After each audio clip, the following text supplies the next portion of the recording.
On April 4th, 2020, influential ex-Premiership soldier Matt Pwease posted a TeamFortress.tv thread that, unbeknownst to him, could change the history of the game forever.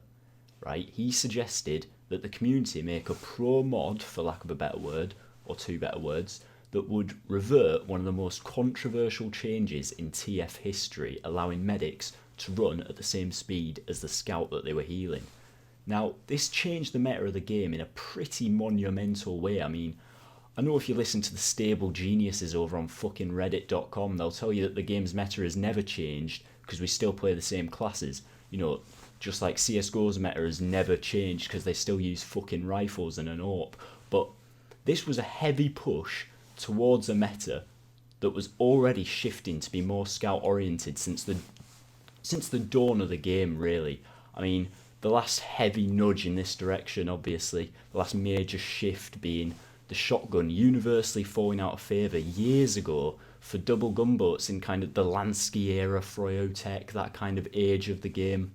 So after years of Valve doing fuck all but rub Banny's hard on, the TF community finally decided to take matters into their own hands, and I mean, rightfully so. If Valve want to fucking do something about it, they can go ahead. I mean, what are they going to do? Maybe we can get another fucking stunner of an update, like making matches first to 2 rounds, or making everyone play with fucking bloom and motion blur on, so we're on a level shitting playing field. That was a fucking whale of a time when they did that competitive fucking matchmaking, wasn't it? Oh, I know. Maybe they can add those fucking gay fucking grappling hooks they love so much into the next fucking Copenhagen Games. Put a fucking quad damage on mid, fuck it. I mean, the way Valve have managed this game, using a fucking mentally unstable burger as their only conduit and advisor, is frankly fucking disgraceful. Now, obviously, the changes haven't been met with glee by the old community. I mean, there's been some rough and tumble along the way, you know. Originally, the testing was limited to this D-Mix group that literally did fucking nothing to further the plugin. I mean, the people who didn't like it just didn't fucking play them. So you had this community of like-minded people fucking circle jerking and jizzing on the soggy biscuit of Scout's fucking forehead, right? Then ETF2L's handling wasn't all that much better. I mean, first off, they nearly fucking cancelled TF2, right? Killing it off dead during the period of time where it's just had its highest fucking player peak. Congratulations, by the way. And loads of fucking old schoolers returning because of COVID-19, yeah? So they did a poll with the wider public last season about implementing this so-called pro mod without explaining literally anything about it. I mean, the only information about it at this point is a TFTV thread. So here you had anyone who wasn't a fucking neat browsing TFTV every day voting on something they had fucking no clue on, right? Hell, I know a bunch of people who were against it purely based on the fact that pro mod implies some new edition of the game that you have to fucking download and install, and you're playing on like separate fucking clients to everyone else, right? They didn't even know it was a server-side plugin because it wasn't explained. And then later, there's this Prem-only poll, right? Happened this season, kept it on the down low to anyone outside of the TF inner circle, like me, of course, right?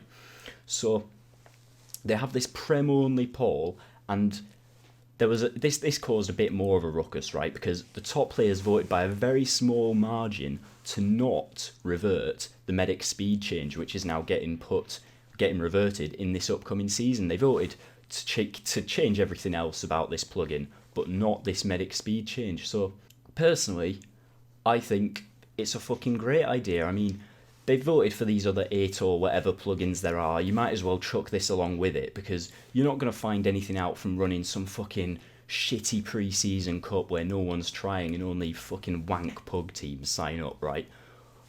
Or fucking, yeah, I want to watch a fucking best of one between Planet Express and half the Bin Black with their high mates, do I, on fucking Coal Plant to see if it's a good map.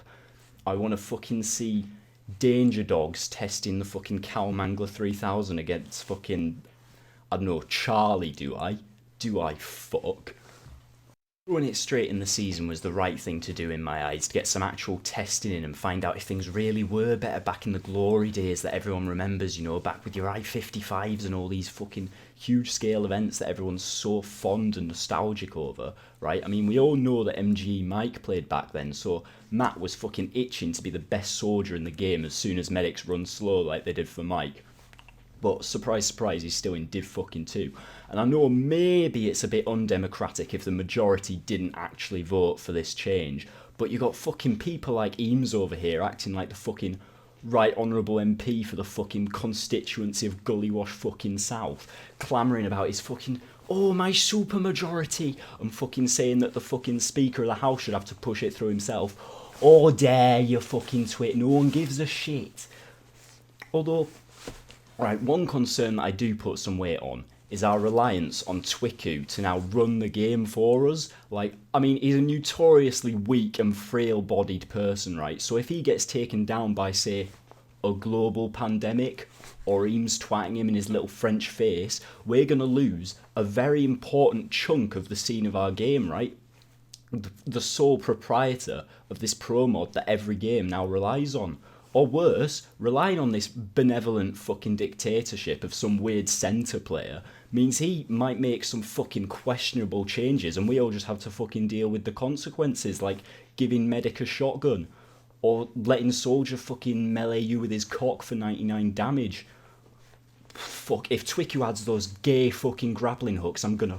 On top of the list, due to recent discoveries, we all found out what we suspected all along, right? That the Iron Bomber is probably the single most OP, overpowerful, if you don't know what that word means, OP weapon to ever be allowed into the TF2L whitelist, right? The hitbox is the size of the fucking sun, right? It's the size of Nubby's fucking dick. 8 times bigger, get that, 8 times bigger than the regular Pipe's hitbox. And to nobody's surprise, all these high soldier mains who coincidentally fucking shot up to being prem demos as soon as they started using it are weeping fucking rivers in this TFTV thread. I mean, Lucas in particular, I know it's a huge meme about him, you know, only good 'cause Iron Bomber. It was like a fucking bingo card of logical fallacies, him on this thread. Fucking 2 fat ladies. Everyone uses it, so it's fair. I mean, do you really fucking think that's how this works, mate? I mean, I understand why they're so upset about this. I mean, it's like Kenny S with the AWP, you know, back in the Titan days, pre-movement nerf, he could peek around these fucking corners, get a 5k every fucking round. You fix this bug, you effectively nerf these demos' playstyle and send them down into fucking Envious, you know? And they wouldn't want that. I mean, no one would. But it's the fair thing to do. I mean, realistically, it's an unfair, unintended advantage. People are getting a bit fucking carried away here, acting like Demo Man is a fucking kitten in a sack of rocks about to be fucking thrown off the side of Two Fort Bridge or whatever, right? He's still the most powerful class in the game overall, realistically. He's got fucking 12 projectiles that do 100 damage each. I mean, he's limited to 1 and scouts are still allowed 2 for a fucking reason, you know? But with any luck, Twiku fixes this too and we can kill 2 birds with 1 stone here. The birds being shit medics who don't know how to surf and shit demo men who don't know how to aim pipes. And I guess the fucking stone being Twiku's GitHub. One very real concern though is the toll on the international scene. I mean, I suppose now is the perfect time to test it due to, you know, circumstances, but if we keep it around and we do ever have international lands again, they're going to have a significant decrease in quality. I mean, every international LAN in this crippled scene already has an asterisk next to it, but, you know, I'll get into that in another video. But the asterisk on this one would be fucking massive. You can't have a fair LAN where the teams are practicing 2 completely different games, right? There'd be no point even turning up to play, which actually I suppose wouldn't change much for Froyotech after they fucking dodged I-65. But you can't practice and prepare for the other continent's game mode, you know, with or without this medic speed in time before a LAN. You just don't have that time and energy. The other teams in your continent aren't going to want to scrim you on this rule set that they're not going to be playing, right? And any loss or win on these events would be completely meaningless, like comparing fucking oranges to apples. I mean, of course teams are going to win on their home rule set, right? If you're European and you're practicing with no scout speed, you're going to fucking thrash the Americans who come over and they've been playing it for all this time. So what are we going to do? Pick and ban fucking plugins before every game? Fucking Iron Bomber size asterisk. Now let's look forward into the past, shall we? So with the reverting of the medic scout speed patch, My hunch is a lot of the old guard's value will increase massively, so who should you be investing in prior to this season? I mean, Beavern, for one, he wasn't looking so hot upon coming back to the scene, but now he will almost definitely return to being the best scout in Prem. And on the other hand, if you've got shares in Kunu, you'll want to fucking sell those right now, right?